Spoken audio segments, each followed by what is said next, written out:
Bonjour, bienvenue sur l'Argus.fr. Aujourd'hui, on vous emmène dans un endroit particulier qui est habituellement fermé au public et davantage encore aux journalistes, puisqu'il s'agit du centre de style Peugeot, là où sont dessinées toutes les voitures de la marque au Lyon.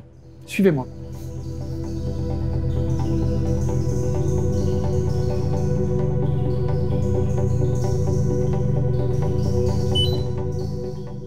Donc ça y est, on est dans le Saint-Dessin, dans le centre de design Peugeot.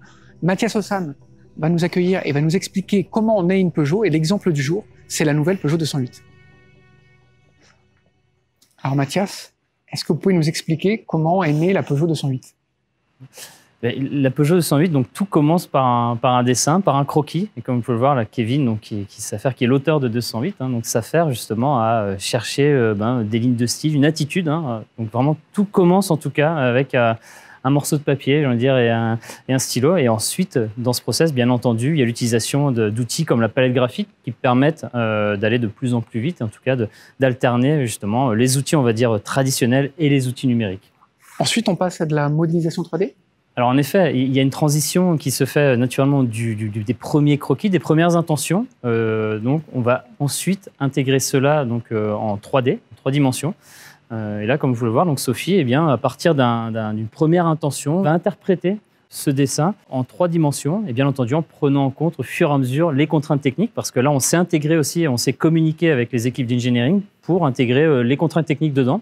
Et donc, ce qui permet comme ça de faire des allers-retours entre le designer, le croquis, et puis la numérisation en 3D. Et ils vont travailler en binôme tout au long du projet. Exactement. Un projet, je veux dire, c'est un projet d'équipe. On fait de la sculpture en 3 dimensions, comme le fait Sophie, et puis bien entendu le designer. C'est toujours un projet d'équipe.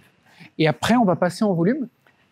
Exactement. Donc on peut voir, c'est des boucles. Aujourd'hui, on fait des boucles de plus en plus courtes entre bien ce que vous avez pu voir entre le numérique et puis la partie volume. C'est-à-dire que c'est toujours important, en tout cas, d'usiner. Donc, on va usiner une maquette, comme vous pouvez le voir, une maquette à l'échelle 1. Donc, c'est l'échelle réelle. Et cela permet d'appréhender le volume physiquement, en tout cas, d'avoir une vraie relation avec l'échelle, donc entre ce qu'on a pu voir sur l'écran et la réaction, en tout cas, qu'on peut avoir par rapport au volume.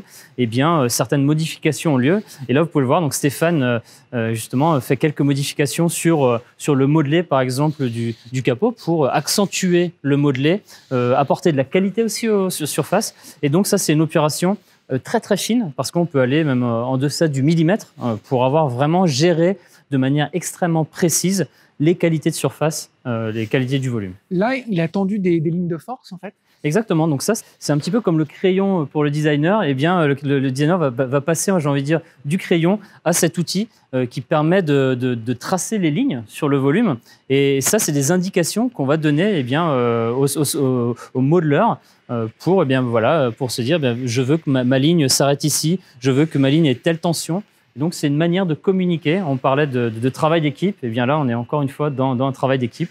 Ça permet vraiment de sculpter les surfaces du véhicule. Et l'avantage de la classe, c'est là, on voit le modeleur retire de la matière, mais si on a trop retiré, on peut en remettre, on peut ajuster, on peut revenir. Exactement. Ça permet vraiment de rajouter, de retirer de la matière. Et encore une fois, c'est vraiment une matière qui permet de traiter les surfaces de manière extrêmement fine.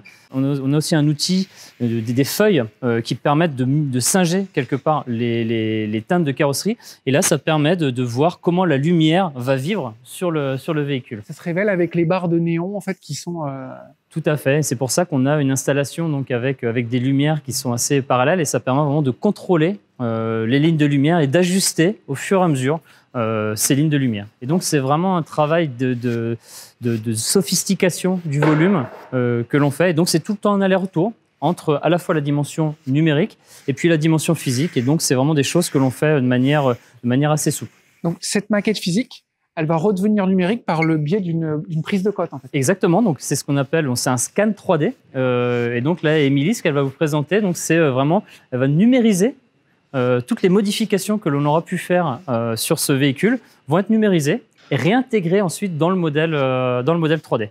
Et là, l'opération de scanner le véhicule, ça prend combien de temps en fait? Un scan complet, c'est environ 2 heures. Mais ensuite, on peut faire des scans partiels.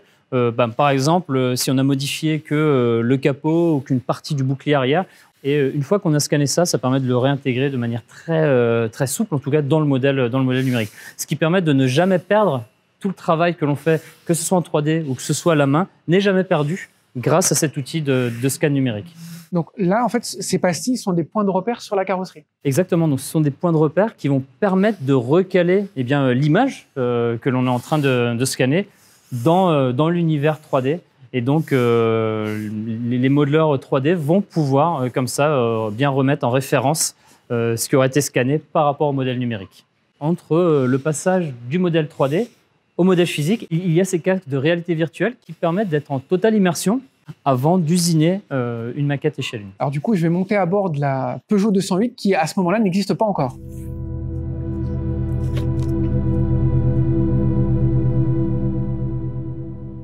Donc là, vous êtes en pleine immersion et vous pouvez naviguer autour du véhicule. Donc vous pouvez vous déplacer et quelque part, vous appréhendez le véhicule et ça permet déjà de contrôler en tout cas l'aspect de la posture de l'objet, la qualité de surface.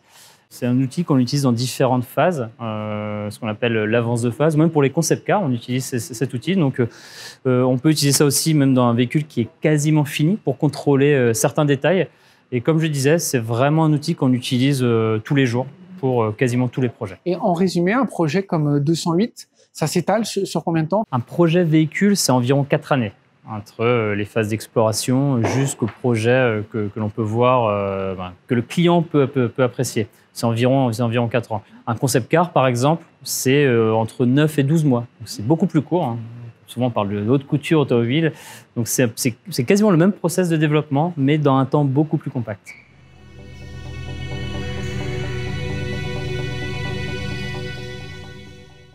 Pour les sources d'inspiration, il y a évidemment tout ce qui est concept, donc le futur de la marque, les orientations stylistiques. Et je vois qu'il y a également des modèles un peu plus anciens parce que c'est une sorte aussi pareil d'aller-retour entre le patrimoine, l'héritage de la marque Peugeot et puis ce que vous voulez montrer en orientation stylistique.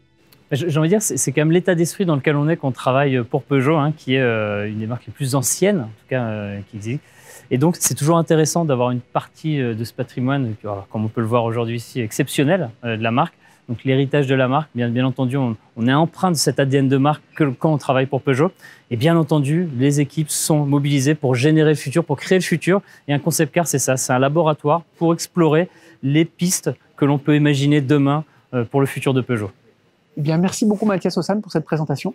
Merci à vous. Alors nous, on espère que cette vidéo vous a plu. Une vidéo un peu particulière qui vous montre les coulisses du design Peugeot. D'ici là, on reste en contact via nos différents réseaux sociaux, notre page Facebook, notre chaîne YouTube. On vous donne rendez-vous très bientôt sur l'argus.fr. Bye bye.